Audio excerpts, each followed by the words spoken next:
All right, everyone. Looks like we've got a number of you. Looks like we've got about 23 participants here, and we are at 12:03. So I'm going to go ahead and start the event. We are fortunate today to have Jason Su. Jason is founder and chairman of Rayliant Global Advisors. Prior to founding Rayliant, he was co-founder and vice chairman of Research Affiliates. You probably read Jason's research if you've ever looked into smart beta strategies. He was at the forefront of the smart beta revolution. He's authored more than 40 peer-reviewed articles and has numerous awards for his research from the CFA Institute. Jason, thanks for joining us today. David, thank you for having us. And hi, everyone. Thank you for joining us for this webinar. Yep, and I'm going to go over a couple of things real quick before we get into questions. You will see some live polls come up as I ask Jason questions. There'll be 3 of them, and they're going to come up, whenever I ask some questions related to the topic.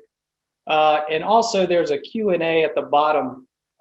Feel free to ask questions. I have some questions for Jason, but that's not all we want to ask here. We want to make sure that if anybody has anything to share or has any questions, that I'm able to ask them for Jason, because this is a rare opportunity to have someone like this presenting for our society.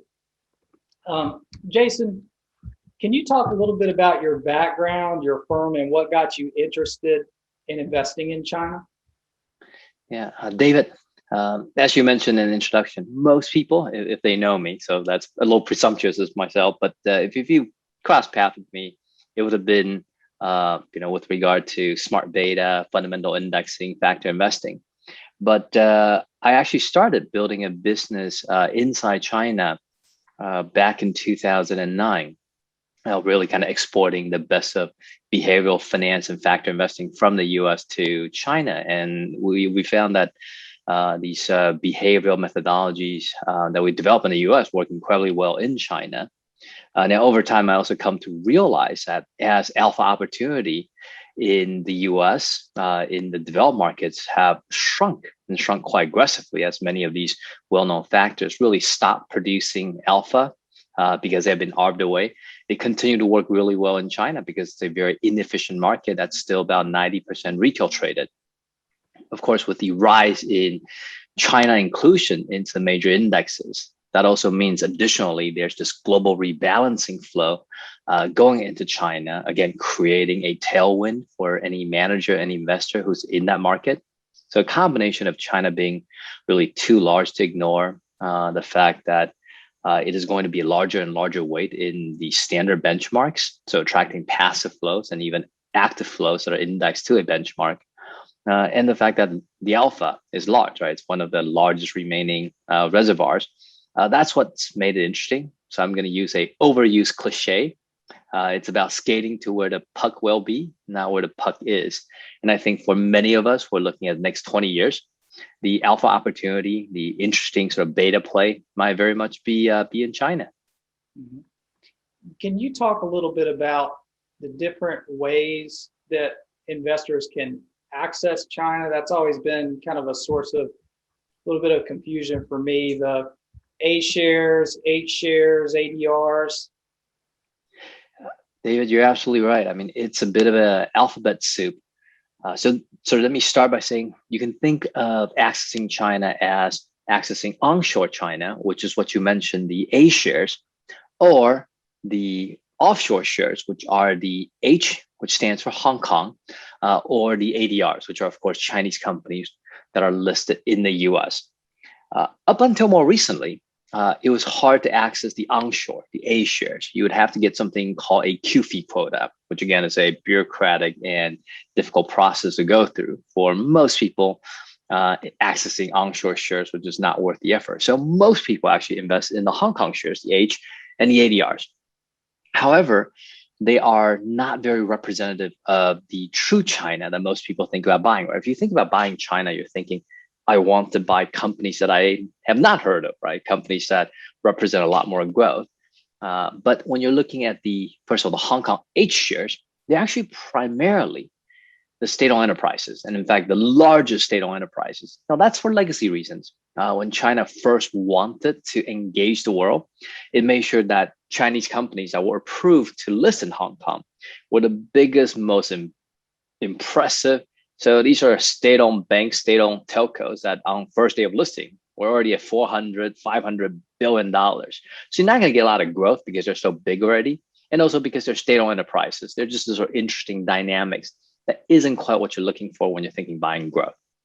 Now, with the American ADRs, that's what actually most investors are familiar with, right? We all heard of Alibaba, right? That's a big Chinese company listed in the US. And if you think, well, most ADRs must be like that, right? They're the big successful tech firms from China. That's actually not the case. Alibaba is sort of the outlier that proves the norm. What is norm? Usually, these are the Chinese companies who fail listing requirements in China. So they can't get approved to list in China, who come and list in the US. And that might be very surprising for most investors because we think of the US as the center of the world, the center of financial markets, right? But our listing standards are actually quite lax, which means almost any company who's happy to pay a registration fee could list in the US, because we very much have a buyer beware, right? Consenting adults making trades, exchange, the government's not going to get too involved in that. So as a result, we have this adverse selection issue where most of the ADRs tend to be lower and poor qualities. So kind of our experience of Chinese companies listed in the US that blows up, it's in large part driven by this adverse selection problem, right? These are firms that were already suspect to start with who list in the US, and because of the governance issue that is allowed by the exchange, you tend to have more blowing up of firms that weren't very good quality to start with. So from an access perspective, China A is now easy to access, and they're really more representative of the kind of China growth you want to buy. And just sort of one last piece of statistic, China A companies actually grow at about 14% per annum the last 15 years. If you compare that to about 8% per annum for the H and the ADRs, that just gives you a sense of the differences in kind of the growth prospect and the quality of the firms you're buying. And is that in your ETF at Rayliant, is that a big holding for you? So mostly A shares? Yeah, the reason we decided to create a pure A shares product is because that gives you really the more pure exposure to China, and certainly gives you exposure to the faster growing companies in China. And I think for most investors, that's probably from an asset allocation perspective, what they meant to allocate to when they think of allocating to China. Yeah, I would think so too. And here, I guess I can share our results here for our first polling question. Which China share class provides the biggest alpha opportunity? And it looks like we have some really smart participants here because they picked the A share, right?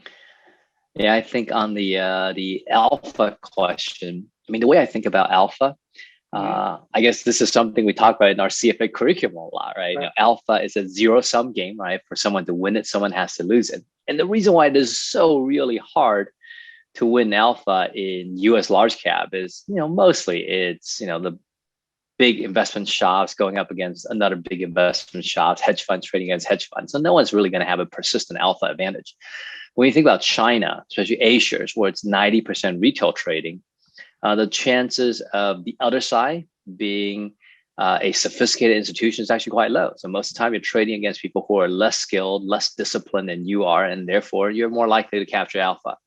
And because China H and ADRs tend to be more institutional because, listing in Hong Kong, listing in the US does attract a lot of hedge funds. So you're just sort of less likely to benefit from that alpha reservoir from retail trading. So China A is really where the alpha lives. And so now you were talking a little bit about alpha. So now that we've kind of got access to China and we know how to access it a little bit more about it, can you talk about more specifically than you just did about where the opportunities are in investing in China? You just touched on it a little bit, but can you expand on that? Yeah, David, absolutely. So when people think about accessing China, we've been taught, by our CFA curriculum, and very sensibly so, that you really want to go low cost passive unless there's a good reason not to, right? And as I mentioned, if you're in a very sophisticated, institutional dominated market like the US, right, where historically in the US it's 3% retail trading, a passive approach really is hard to beat. Now, when you look at China, right, that thesis changes a little bit, right? Because the market is not very mature. It's very new. It has very few institutions in it. It's mostly retail. And then part of why there's very little institutional money in China is because the pension funds there are not very mature. So there's not a lot of money in the pension funds. In fact, they're still in a pay-as-you-go state where it's just funded by government tax receipts. So there's not a reserve built up. So not a lot of professional money management in China. And because of hard access issue, until more recently, there's no institutional disciplined capital that are in China. And so what this means is it's a market where prices deviate very significantly from rational fundamentals. In those markets, you certainly don't want to go passive, right? Because otherwise, a passive cap weighted construct, a bubble stock would have enormous weight and a undervalued stock would have almost no weight in the index, and passively tracking that will leave too much return on the table. So you absolutely want to go active. And because this is a market whose prices are so dominated by retail behaviors, I think a style that favors the behavioral finance approach, you really try to understand what the retail individuals are thinking, how they're sort of overreacting to news or sometimes underreacting to news, the persistent biases that cause them to miss out on opportunities. That's what you really want to research. And I would say a behavioral finance based active approach is probably the best way to capture additional alpha. Okay. Now I want to kind of change gears a little bit and talk about the financial reporting in China. I've seen a couple of news articles in the past couple of years that suggested that there's questionable financial reporting in China. I mean, how much can we trust the numbers we see in China?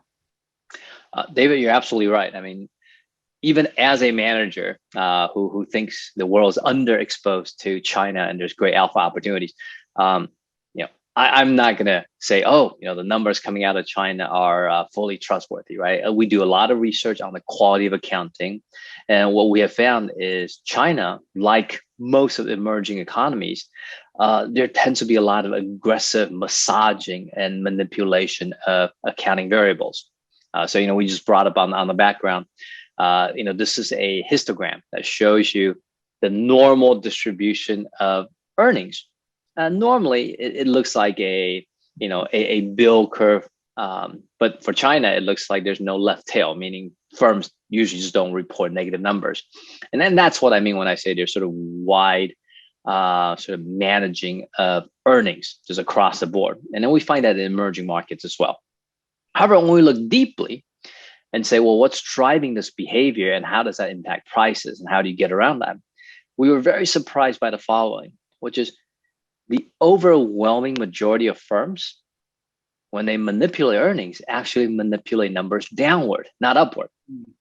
And that's interesting, right? Because usually if you're going to take the risk of managing earnings, you want to manage the numbers higher, right? Because you want the stock price to be higher. So why would you manage it downward? To understand that, the real narrative is not that you have sort of evil, corporate insiders trying to hype up stock price and then hype and dump sort of manipulation. This is actually about complying with regulation. So as it turns out, the stock exchanges in China have this very paternalistic approach to listing firms. Only good firms are allowed to be listed. And of course, you have to define what that means. And what is a good firm? Well, a good firm, according to regulators, are firms who do not lose money. And that seems sensible enough until you realize, well, that means a Tesla, a Netflix, a Google would have, failed listing in China. So if you're a firm in China and you've been granted listing, if you lose money, the stock exchange will come and give you a stern talking to. If you do it again, they will actually start to put a lot of restrictions on your shares. So your shares are not marginable. Your shares can't go up and down. So you hit daily up limit and down limit. And so very quickly you lose any liquidity. And if you do it again, basically you're sanctioned and on your road to be delisted. So firms are terrified of not making money. And so as a result, whenever they make money, they'll underreport it to build a reserve. And they'll build enough reserve when they actually do have a bad year. They can claw back that reserve to report a positive earning. So understanding that dynamic, you do realize you can't trust the numbers as it is. But also the assumption shouldn't be that these are bad firms with no earnings, right? Oftentimes what you discover is these are very profitable firms that are hiding money left and right. All right. So it pays. I mean, it does sound like it's a market where it would definitely pay off to do the research rather than indexing, right? Absolutely. You kind of touched on a little bit just now, and the other kind of risk that I think that we hear a lot about in regards to China are the political risks. Are there ways you can invest to minimize that risk, and also are investors being compensated for that risk? So first of all, political risk is absolutely front and center, and I'll touch on two things. I'll talk about the anecdote of Ant Financial, which is a subsidiary of Alibaba, and what happened to that. But before that, when you think about China, the first thing that strike you is there's so many state-owned enterprises, right? And what should you do about them, right? And again, state-owned enterprises are sort of ubiquitous in emerging markets. It just happens to be a much bigger share of the market in China. Now, most of us know that state-owned enterprises have sort of dual mandate, right? They're listed companies, so they do try to make a profit, but they're not purely profit maximization entities because they tend to also have a policy objective that they respond to. So as a shareholder, maybe it's just a bad idea to ever invest in state-owned enterprises. So we looked at that as well. And what we discover is, some state-owned enterprises are exposed to a lot of sort of political intervention. So you never want to invest in them. So these are sort of the provincially connected state-owned enterprises. So there's often corruption and graft, poor management. If you looked at their ratios, they just look like bad companies that are very inefficient. And you get why that is, right? They're trying to maximize employment. They're trying to support regional GDP growth, and oftentimes at the expense of the shareholders. However, when you look at the centrally connected state-owned enterprises, they actually outperform the broad market by 2-3% per annum quite reliably. And what you see is their performance ratios are often, top in their respective industry sector. Now, oftentimes it means, Beijing has sent the A team to turn around a company. And as part of that, there's often sort of policy tailwind, subsidies, major policy favors bestowed on the entire industry or on that firm specifically. So sometimes having the team from Beijing is also a very positive signal on policy shifts. And so you really want to look more carefully at how politics play a part in sort of industry rotations, in asset pricing in China, and don't just naively assume that is just ubiquitously negative. Now, the good thing is, at least when you look at prices, state-owned enterprises tend to generally be cheap. So you're right that investors tend not to like them, tend to be concerned about the political dimension. Now, because they're generally undervalued, and if you can sort of specifically look for ones that there's opportunity, actually some of the gems actually are in the state-owned enterprise category. Now let me speak a little bit about what happened to Ant Financial. I think that was in the news, and that was very front and center, certainly the latter part of last year when the IPO was pulled, and people thought that was a political sort of falling out between the founder Jack Ma and the government. And while Jack Ma was certainly vocal in criticizing the financial regulators, the reason Ant Financial got pulled from its IPO is actually no different than what we're seeing with a lot of the tech disruptors in the US. So just take, for example, Uber, right? It took Uber a long time to settle with all the different states with regard to its labor practices, right? It's trying to operate as a taxi, as a transportation business without really complying with any of the regulations.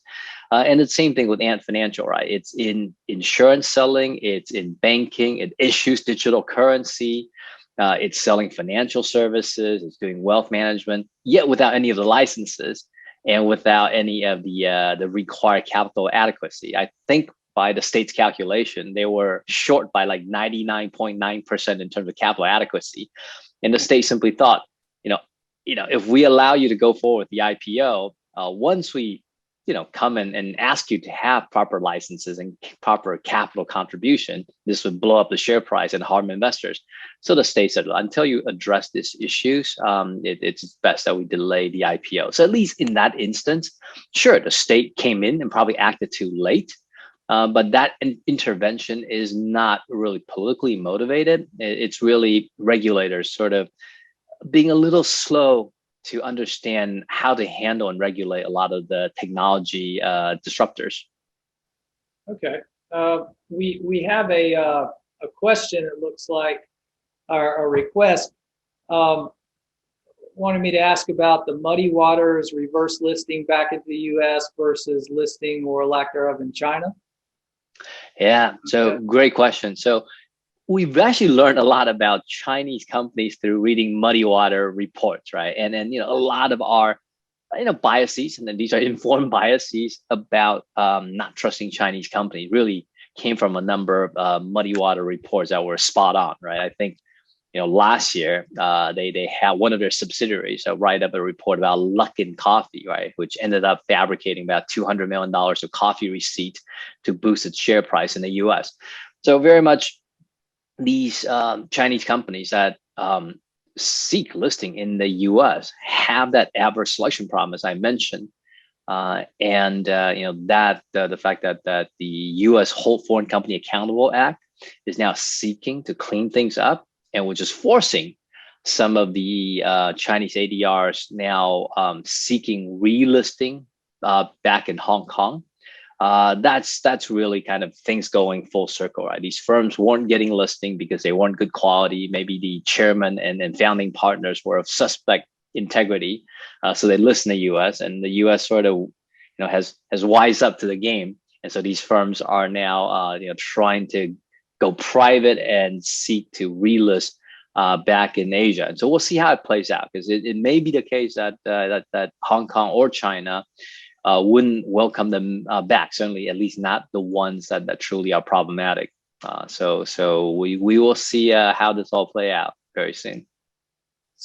Okay, so it sounds like the financial reporting standards, the political landscape, things are very different over in China for an investor.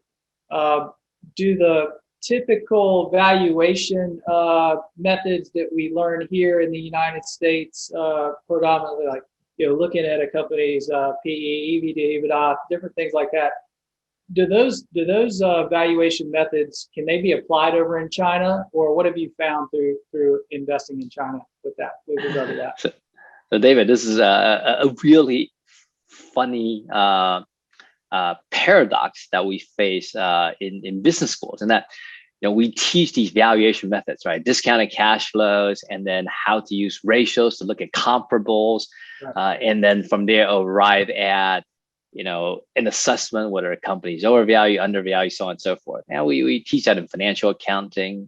And then by the time you get yourself over to the investment class, we then tell you, oh, none of that works because that's all very rational, but it's all priced in by all the big buy side, sell side analysts. So great, you found a good company, but unfortunately, price fully reflects its goodness, so you don't have an edge, right? So there's no relationship between a good company and a good stock, right? That's what we teach in business school. It's very disappointing, right? You spend all that time learning that stuff, and it doesn't really seem to give you an edge, right? So at the end of the day, we say, well, let's just go buy a Vanguard index, right?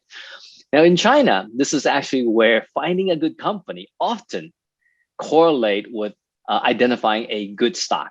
And that's because the market doesn't do the same kind of hard work, right? The market hasn't gone to business school. Most of the participants are not super experienced. I think the average experience of a mutual fund manager in China is something like 3 years only. And as a result, these techniques that we learn, these methods are really effective, right? You really can know the rational prices and identify a large gap between the traded price and the rational price. And it's a matter of holding on and wait for price to converge. And you see that convergence. And this is why active managers on average actually outperform in China. I think the statistic says, mutual funds on net of fee basis on average have outperformed the market by something like 4%, right? That's just an amazing number, right? That's Yeah, and so yes, these ratio based, these cash flow based valuation work really well in a inefficient market like China. Yeah. Lots of opportunities. Can you talk a little bit about valuations in China relative to the U.S. and the rest of the world, and also what your expectations are for relative returns? And I'm going to put put up a polling question on that here. We're going to put up a polling question on the topic of market performance.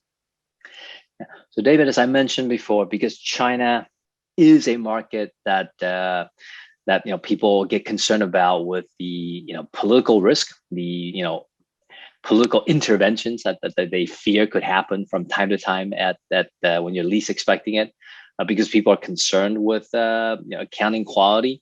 So broadly, valuation in China is just lower than the rest of the world, right? So if you look at valuation in China right now, China is probably running at a trailing P of about 16.5.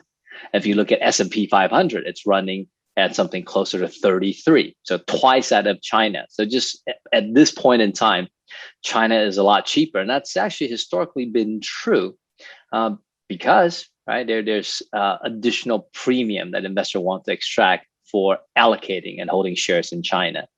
And so whenever you're buying something cheaper, your long horizon return is better, right? Now, part of what's available in China is, of course, you're earning a greater risk premium to compensate you for being exposed to more of these discomfort. But additionally, it's also that I think US has been in a major bull market where I think most rational investment professionals would say things look expensive, things look frothy.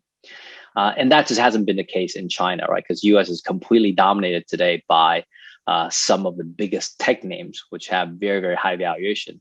And China is still a bit more balanced in terms of its industry exposure. So it's still a lot of boring banks, boring manufacturing, boring consumers. Right? It's got some tech, but that's about 10% of its index and of its economy. So you don't have the kind of same froth that we're experiencing in the US in China as well. So from a valuation perspective, China is cheap really for two reasons. One is, we think it's a more risky market. And two, it just isn't so dominated by the ultra expensive tech shares that's been experiencing a bubble the last few years. Okay, so we've got the polling question here answered. It looks like most people are thinking China over the next 5 years. Which market will have a stronger performance over the next 5 years? Looks like we were 82% China. So. Yeah. So really, I guess from a valuation perspective, right, from just sort of tactical, rebalancing your portfolio, going to where things are cheap, generally not a bad idea, right? At least you're always protected more on the downside when you're buying cheap. So I think from that perspective, I think the audience response that makes a lot of sense to me. There's something else that most of us probably will be surprised by. If you look in the last 15 years, corporate earnings growth in the US has only been 5% nominal, right? We're not even talking about 5% real. We're talking about 5% nominal. That's a number that surprises most people, right? Because we think, well, given the amazing return on capital, right, the last 15 years, you'd imagine, US companies must have grown at 10, 12% per annum. But no, it's only been 5%, right? And that's why we think the market's become expensive, right? Earnings hasn't grown very fast, but prices has. By comparison, China over the last 15 years grew actually at 14%. And so almost 3 times as fast as US companies, even though its stock returns have certainly paled by comparison, which is why there's also that additional delta in the valuation. We got another question here from the crowd. Is China also cheap versus US on free cash flow metrics? Yes. So when you look at free cash flow in China, and most people are concerned, well, maybe most of the cash flow that China is booking is actually, soft, meaning they're not actual cash, right? It comes from, weird non-cash items, accrual, goodwill, so on and so forth. But no, that's actually much more of an issue in the US with, big tech firms have gone through multiple M&As. In China, it's actually quite difficult to get approved for M&As. And as I mentioned, there's a lot of accounting massaging that actually underreports the amount of cash that the firm is making by classifying that as reserve for bad debt, reserve sort of can't be amortized into the current year. So the actual free cash flow often for Chinese firms are stronger than their U.S. counterparts. And I saw on the slide you had, it looked like you had A share, the growth for the A shares. Is it that much different for the others for the H shares, or is there differences, like large differences in the past growth? But it's kind of sounded like in the beginning, at the beginning of the Q&A there are. David, you're right. And this is worth reminding everyone, which is, China is a very heterogeneous market. When you look at the offshore shares, they've grown only at about, 8 to 9% the last 15 years, kind of, just under half of what the A shares grew at. And that's because, the growth firms and the smaller firms tend to be in kind of the A shares listing versus the H and the ADRs. Okay. The next couple of questions I'm going to ask you relate to kind of China in a broader portfolio context. Do you think, first we'll put up the poll, there's one more polling question on China exposure, and we can put up that polling question while I ask Jason here. The EM index is around 40% in China, I believe. Do you think that that's a good way to access China? Why or why not? And do you think that that's enough exposure for the average investor? I think a lot of people are probably, I don't know, I'm just guessing, out of their equity position, maybe typically are somewhere around 5% in EM. I'm just throwing that number out there. I don't know how everybody's got a different strategy, but you can just talk a little bit about that. Yeah, so absolutely. David, you're right that China is almost exactly 40% of MSCI EM. So if you got either passive exposure to EM or an active exposure to EM, you're right about 40% of EM in China. And so if you got 5% of your portfolio allocated to China, that means you got to EM, that means you got about 2% to China. The question is, is that enough? And second of all, is that the right China? So of that 40% in EM, 36% of the 40% is in the offshore, so the China H and ADRs. So only 4% of that 40% is in A, right? So it's kind of a 9-to-1 ratio in terms of offshore versus onshore. As I mentioned, if you're hoping to buy growth, then you are significantly underweight the faster growing part of China in the China A shares and have too much of the H and the ADRs. And so basically you have too much of these mega state-owned enterprise listed in Hong Kong and many of the adverse selection, muddy water target type firms in the ADRs. So that's the first thing that I think everyone should pay attention to. And then there's something else that's interesting as well, which I haven't touched on before. It's the correlation benefit, right? A lot of people think of buying EM as, hey, if the return isn't there, at least it's a good diversifier. And we can come back and talk about why EM hasn't been, a great return driver. As a diversifier, China A shares have about a 0.35 correlation with the rest of the world. Whereas the offshore China and the rest of EM really, rest of EM ex China has something that's closer to, a 0.77 with developed markets. And so from a correlation perspective, again, China A is more interesting as a risk diversifier. And that's because China A, until more recently, is separated from the rest of the world. It's only priced and driven by Chinese domestic retail investors, not global hedge fund flows, so it doesn't react to global interest rate shifts, global macro shocks. So you're picking up some really good diversification benefit from owning the A versus the H and the ADRs. And maybe one last thing that I think is sort of useful for investors to think about is if you hold China and through EM, that means you are holding a lot of EM ex China. So you better understand what actually is an EM ex China. So EMX China grew on the corporate earnings growth perspective at 2% per annum, right? And China grew at 14% per annum, right? So much of the EM growth actually came from China. If you take out China, the rest of EM actually grew significantly slower than the inflation they're facing. And this is probably then not surprising to a lot of investors who were disappointed by return to the EM portfolio. And that's because corporate earnings growth in EM has historically been slow. It doesn't match any of the GDP growth because, fast growing small private enterprises in the rest of EM don't seek listing.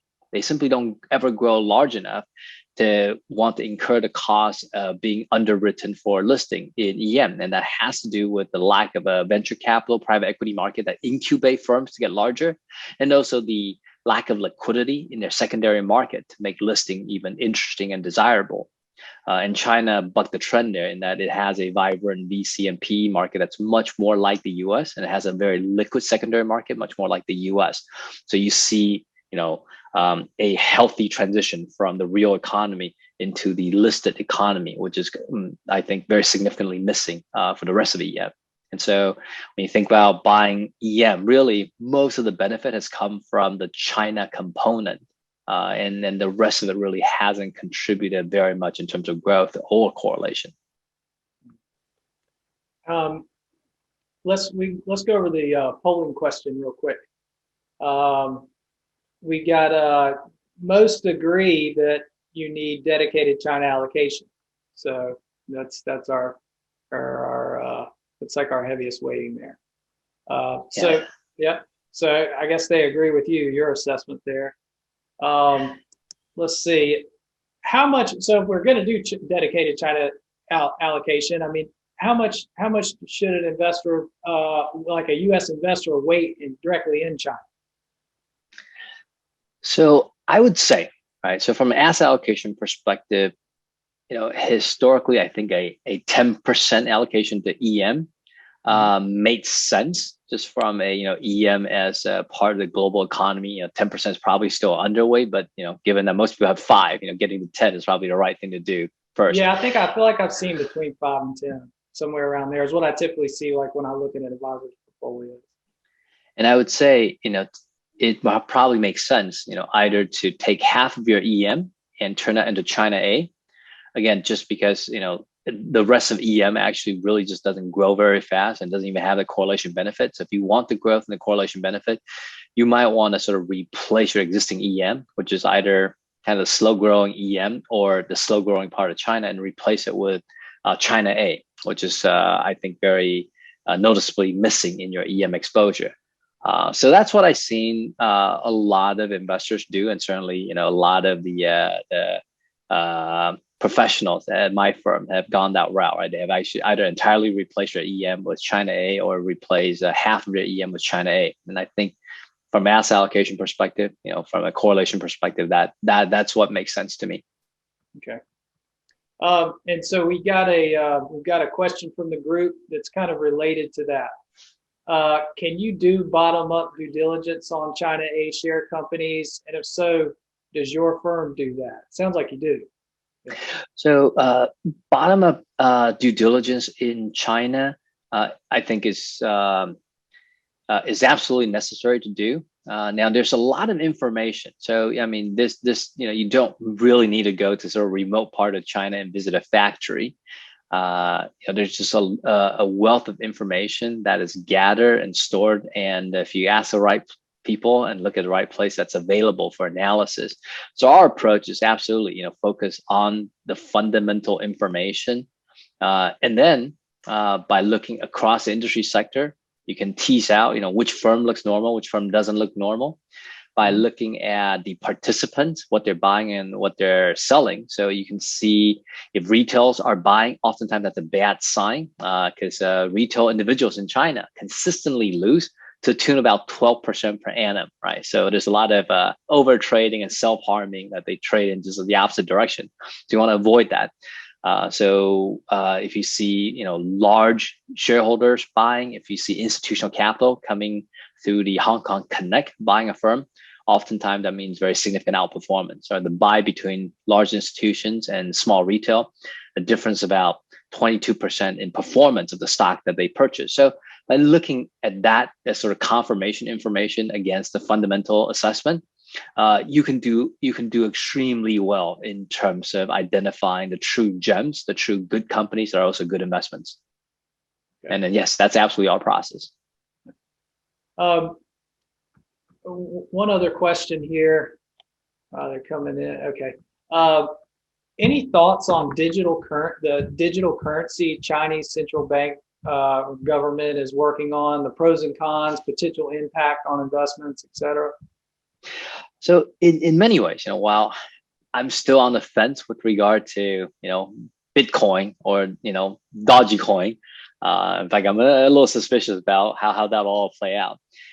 I'm a big fan of the technology, the blockchain technology, right? I mean, there's no reason why when you send a wire, it should take 3-4 days and you have to fill out all this information and they still have a hard time finding the person to send the money to, or why stock trades take forever to settle. Right? A lot of that just are old technology. So blockchain solves a lot of that problem. So Chinese government moving to blockchain and using blockchain to issue currency, it's, they're not issuing a Bitcoin, right? They're actually just issuing, Chinese renminbi just now using blockchain on the back end. It's in a way to do what I think many of the banks in the US probably want to do, but no one wants to be the first to make that change and incur the cost. The Chinese government saying, look, that if we use blockchain as a way of tracking our currency, well, first of all, a lot of the gray market, black market type activities are instantly exposed, right? Because you can't do shady deals with cash anymore because even cash in a digital currency format is fully transparent. So, I think that's sort of why the Chinese government is doing that, right? It's, I think it sort of revamps the entire financial infrastructure.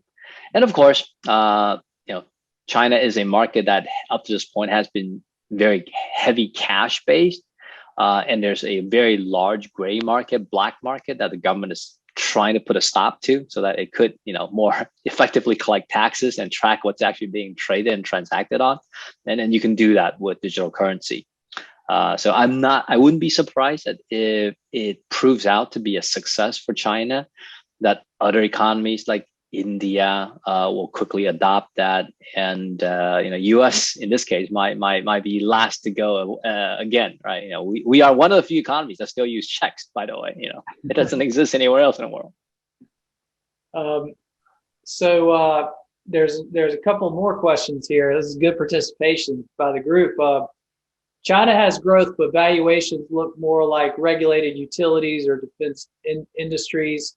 Are there certain industries opportunities where profit margins and valuations may look less constrained and more closely linked to growth? On the sort of question regarding growth. So first of all, the growth firms in China. So if you think about the growth versus value outperformance in the U.S., it's been even more stretch in China. Last year, growth outperformed value by 35%. Right? That's how enormous the gap has been.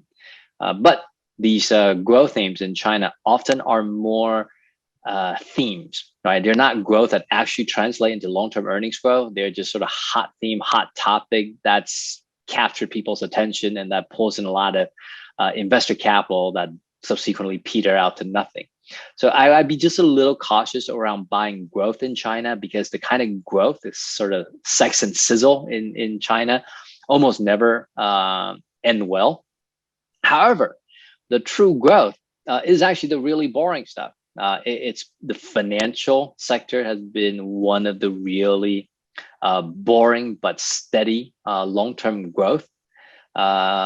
And they're priced often quite cheap. So, a value style investing that focus on big dividend paying financial institutions have actually worked out really well in China. Certainly around consumer cyclicals, consumer staples, again, things in the US that would be at very low valuation multiples, and they aren't priced that much better in China, have been very reliable and steady income growers, and then in the long run, the dividend plus the stock price return would have outperformed any of the tech growth.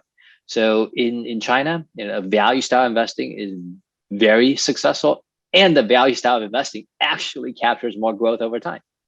So it's a big anomaly there. Yeah. All right. Well, there's another one here. Let's see. What do you look for in Chinese management teams when investing in the companies? So governance is a huge issue. I know we talk a lot about ESG today, wanting to be more purposeful, having more impact, and so on and so forth. But it's always hard to make a case that ESG investing, when applied to U.S. company, U.S. management team, makes enough difference to matter, right? So it's sort of got a good social purpose, but not really a good portfolio purpose. But in China, and this is true broadly, EM, governance, at least the governance dimension, is huge. So you definitely want to pay attention to anything that would be a governance red flag, right? If a firm is controlled by just one, shareholder, one big family, oftentimes poor governance, and you see a lot of siphoning off of corporate assets into, subsidiaries that the family controls or have a disproportionate share ownership in. So a lack of sort of a diversity in ownership and a strong board is very problematic. Obviously, when you find red flags when it comes to independent auditing, independent accounting, independent sort of compensation setting board, hugely red flag, right? Because while we want to think of sort of the Elon Musk, Steve Jobs type of visionary leader unconstrained by the board, that's generally, again, tail, not the norm, right? And in China, the same thing. When you don't have a strong board, it just means more things get swept under the carpet, more suspected self-dealing occurs, and so absolutely, you want to focus on governance red flags. Anytime you see governance red flag, you can be sure there's a lot more things going on that you don't want to be a part of as a shareholder.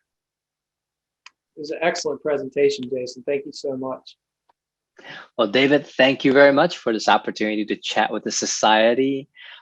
Maybe my last remark for members is when you think about sort of U.S. and China, I would try not to think of it as sort of U.S. versus China, because this is certainly, and I hope for the sake of humanity, right?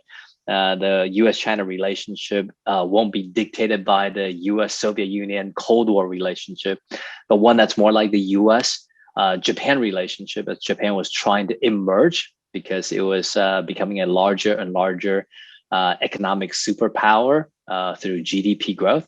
I think that's a healthy kind of co-opetition, right? Where U.S. and China trades a lot, so they are inseparable in that global dance. Where while they might want to compete, they also know they can't really break this relationship, because it brings prosperity to both sides, and it's a healthy competition. And so as investors, we don't have to pick winners, right? I think in the long run, they're both going to be winners, just different ways, different market mechanism, different part of their development curve. But in the long run, I think both will produce great EPS growth and great stock return. So as an investor, it's about being diversified and betting on both growth, rather than wanting to bet on one winner. Yeah. Well, your presentation here today has really helped open my eyes to the opportunities in China. I think a lot of charter holders are kind of generalists, and it's good to hear from somebody who's an expert and to inform us. So I appreciate it. Very glad to share. Okay, well, I hope this concludes the talk, and I hope that you all have enjoyed it as much as I have, and I hope to see you all in person soon. Thank you.